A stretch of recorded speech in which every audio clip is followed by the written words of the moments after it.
Ben ritrovati cattoliche dintorni.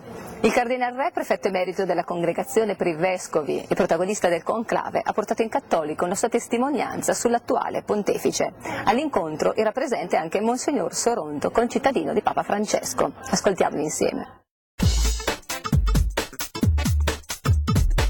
Professor Taccolini, come mai l'Università Cattolica di Brescia ha sentito il bisogno di organizzare un evento, un incontro su Papa Francesco e il cammino della Chiesa per il terzo millennio, ospitando due persone molto illustri? Comprendere la figura di un Papa del tutto inedito, potremmo dire imprevedibile, così potremmo definirlo, significa confermare nel tempo, anzitutto per quanto attiene all'Università Cattolica, la propria fedeltà alla Chiesa e al successore di Pietro. Cardinale Giovanni Battista Re, oggi all'Università Cattolica di Brescia si tiene un incontro su Papa Francesco, il cammino della Chiesa per il terzo millennio.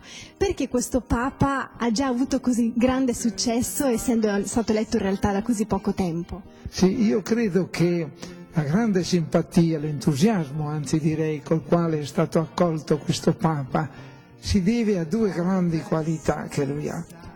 Grande spiritualità, perché è uomo di veramente grande spiritualità. Secondo, grande umanità. E quindi in lui si congiungono questi due aspetti che fanno di lui un grande pastore, perché lui è un teologo. I gesuiti gli hanno fatto fare studi profondi, per cui lui ha una grande preparazione teologica, ha anche facilità di parlare, ma soprattutto è un pastore carico di umanità e di un grande desiderio di aiutare le persone, di essere vicino alle persone. Io mi sono anche domandato ma come mai riscuote tanto l'attenzione, perché io sono stato vicino a Giovanni Paolo II, anche lui era un grande comunicatore, però lo si vedeva che era un comunicatore, la scena che faceva, c'era tutto, questo niente di tutto questo. Frasi molto brevi, però incisive, che vanno dritte al cuore. E direi che nel suo modo di parlare crea proprio un ponte verso le persone alle quali si rivolge. E poi con queste frasi brevi dice dei concetti molto profondi, dei concetti che si capiscono subito, anche perché ricorre molto alle immagini. E poi questo Papa piace appunto perché con la testa è gesuita, cioè un uomo preparato, un uomo che ha grandi doti anche intellettuali, però ha il cuore francescano e ha il modo di comportarsi francescano. Monsignor Marcelo Sánchez Sorondo, lei è argentino come il nostro pontefice, Papa Francesco, quindi ci può aiutare nello spiegarci perché sia un così grande comunicatore. È un uomo che conosce la sofferenza e conosce la miseria, perché l'ha voluto incontrare, non ha voluto chiudere gli occhi ai problemi. E quindi per esempio lui adesso ha detto che non farà vacanze, ma perché non ha fatto mai vacanze e andava nel periodo delle vacanze a visitare soprattutto il mondo marginato di Buenos Aires, le ville, le cosiddette, che diciamo noi, villas miseria sociale, favele. Questa è la prima cosa. Secondo, è molto importante il che lui abbia voluto scegliere in questo momento il nome di Francesco, che tutto, come dicevano i romani, no? Il nome è un pronostico, un'indicazione di un progetto, e quindi il suo progetto sarà quello di portare avanti una delle personificazioni del Cristo più attuale, cioè San Francesco, all'inizio della modernità. Una delle prime cose è farci riscoprire il valore della povertà. Perché accontentarsi di un Erasmus in Europa quando grazie all'ETI si può andare oltreoceano? È quello che ha fatto Alberto Pagani, da poco tornato da Puerto Rico.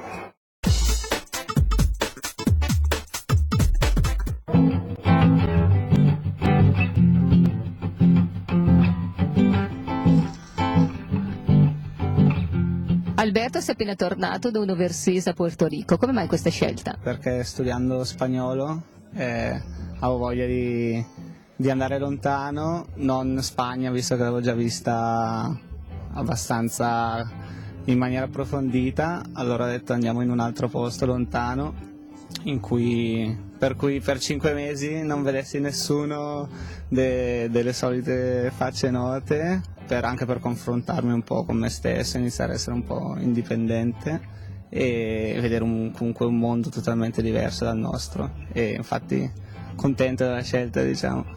E cosa hai fatto in questi 5 mesi?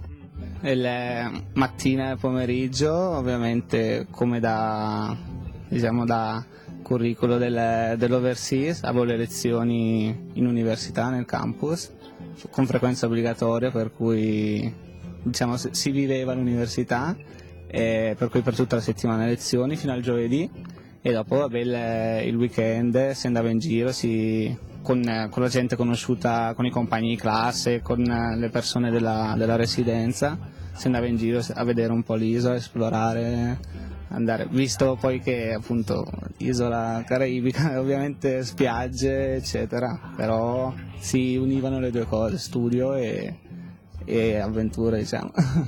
Hai trovato difficoltà ad affrontare gli esami a Puerto Rico? Che differenze ci sono, anzi, fra la nostra università e questa?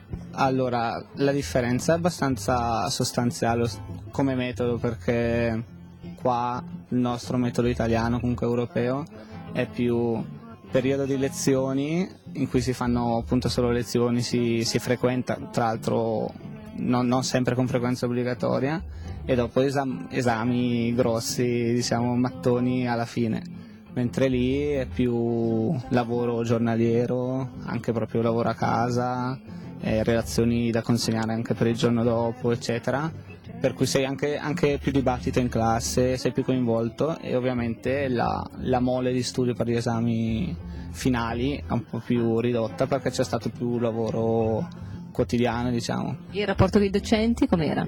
No, molto buono, sono trovato bene, erano molto gentili, comunque disponibili.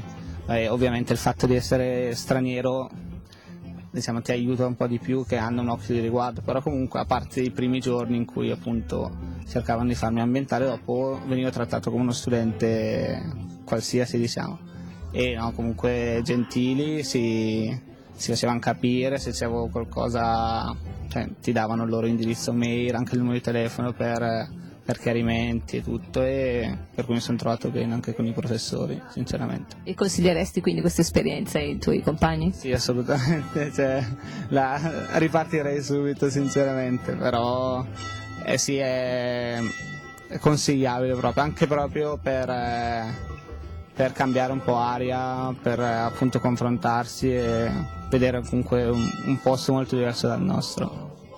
E ora hai altri progetti? Sì, mi sono già riscritto al progetto Erasmus anziché Overseas, visto che non posso più farlo, e sperando di essere preso per Lisbona in Portogallo, vediamo, però il progetto più vicino è quello, dopo ci darà magari una laurea magistrale fuori, però vedremo quello. E ora spazio alla rubrica Libri in pillole con Silvia Mazzetti.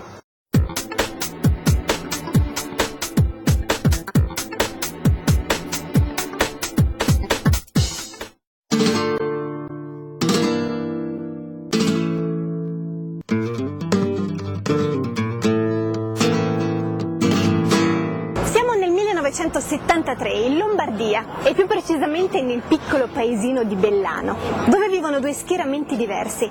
Da un lato persone bigotte, conservatrici, di buon costume, affiancate però da progressisti, curiosi di ospitare la modernità nella loro piccola cittadina. Queste due fazioni, che faticano ad amalgamarsi, aiuteranno lo scrittore a tessere una storia avvincente e divertente. Le locandine cinematografiche che riempiono la città informano gli abitanti che ben presto verrà proiettato il film Ultimo tango a Parigi nel cinema della Casa del Popolo. Le due fazioni litigano perché i progressisti già sognano gli attori e la trama, mentre i conservatori sono molto preoccupati e appoggiati dal parroco faranno di tutto per non proiettare un film volgare e indecente. Su questo sfondo c'è la bellissima protagonista, Adelaide, ragazza decisa e intraprendente, fidanzata con Alfredo Denti, ma invaghita del furbo Ernesto Tagliaferri, che la trascinerà in un mare di guai. Questo è Un bel sogno d'amore di Andrea Vitali.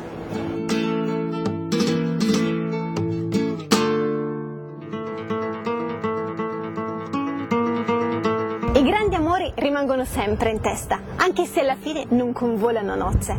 Ne sa qualcosa Ninella, una donna di 50 anni, follemente innamorata di Don Mimì, che nel frattempo però si è sposato con un'altra donna. Il suo sogno di stringere un legame con l'uomo della sua vita si realizza quando Chiara, sua figlia, si fidanza con Damiano, il figlio di Don Mimì. Ma il giorno del matrimonio, ad attirare l'attenzione degli invitati, non saranno i due sposini, bensì i consuoceri, Ninella e Don Mimì, che viene però controllato dalla moglie, la cosiddetta First Lady. Ma sarà un momento di distrazione a stravolgere tutti i piani. Questo è Io che amo solo te di Luca Bianchini. All'Università di Melbourne un importante professore di genetica di nome Don Tillman ha appena realizzato un'importante ricerca. Contrariamente a quanto si pensi, gli uomini sposati sono molto più felici di quelli single. Soddisfatto della sua ricerca, anche Don vuole trovare questo tipo di felicità, con un progetto ben specifico, chiamato il Progetto Moglie. Preparerà un questionario di 16 pagine stampate fronte e retro, piene di domande specifiche, da sottoporre ad un sacco di donne. Lui cerca una ragazza bella, puntuale, astemia e non fumatrice. Nessuna però delle candidate sottoposte al questionario risponde alle sue caratteristiche. Ma il problema sarà quando Don incontrerà Rosie, una ragazza bellissima che non ha nessuna delle caratteristiche che lui ricerca. Questo è L'amore è un difetto meraviglioso di Graham Sampson. Anche per questa puntata è tutto, vi do appuntamento la prossima settimana, come sempre venerdì alle 20:45 su Teletutto per chi volesse rivedere i nostri servizi. Sono disponibili su UCAT. Grazie per essere stati con noi.